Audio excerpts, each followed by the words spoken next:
I would like to take a moment to talk about why continuing professional development is important for psychologists. For me personally, as an occupational psychologist in training, it has helped me to develop my knowledge beyond what I was taught at university. With the pace of change and developments in research, it has enabled me to navigate the complex world we now find ourselves in. The kind of question is why is it important to anybody? Well, because we need to be evolving. Things are changing. It's an absolutely fundamental, crucial aspect of my role, which we must never forget. It's much more interesting than one ever imagines. It's about furthering yourself, but ultimately about learning how to do the best for others, those we work with, our colleagues, our students and our patients.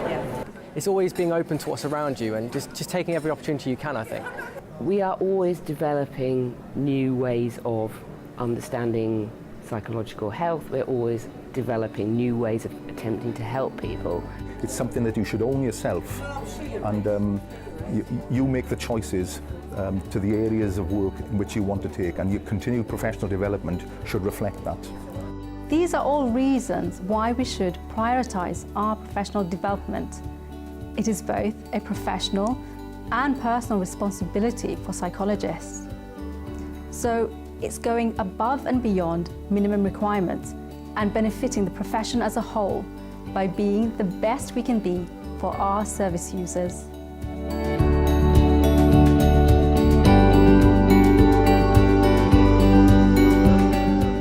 Through the BPS, you can find opportunities for professional development, such as conferences, CPD workshops, and e-learning. You can use the online CPD tool, My CPD, to record and reflect on your learning. You can also share what you have learned by presenting at conferences and workshops, therefore contributing to the growth of the profession. I think about where I want to be and then I do whatever I can to get there. I set myself goals for what I need for furthering my career and my skills, and it's in two broad areas. So I look at my clinical skills and my academic skills to stay up to date and on top of my profession so I can do the best possible for my patients and my students. The BPS promotes an outcome-based reflective approach, focusing on your capacity to evaluate your learning and how it can benefit you, your clients, and the service you provide. So you really do need to reflect on it after, think, what have I learned? What do I need to do from here? Do I need to plan something else because of this? What I also, of course, have is supervision with a supervisor as a clinical psychologist, so that helps to integrate the learning that I'm getting at events like this with my clinical practice.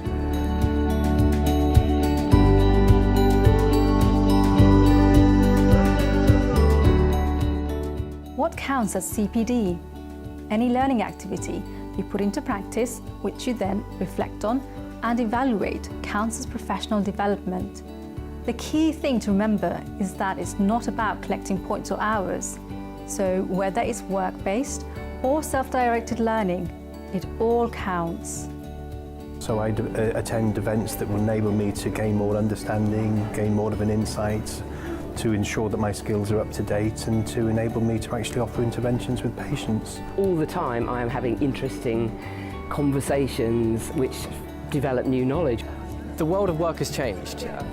It calls for a different sort of style to learning these days.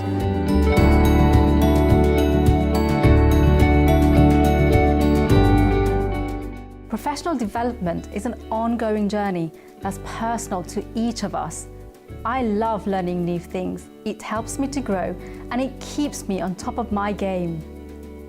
To have time off to reflect, to spend time with colleagues, to think about things in a different way, it's inherently a positive experience. So I'd say it's fun. On a personal level, to remain active in my profession, which I love actually. It's not because I need to, but because I want to.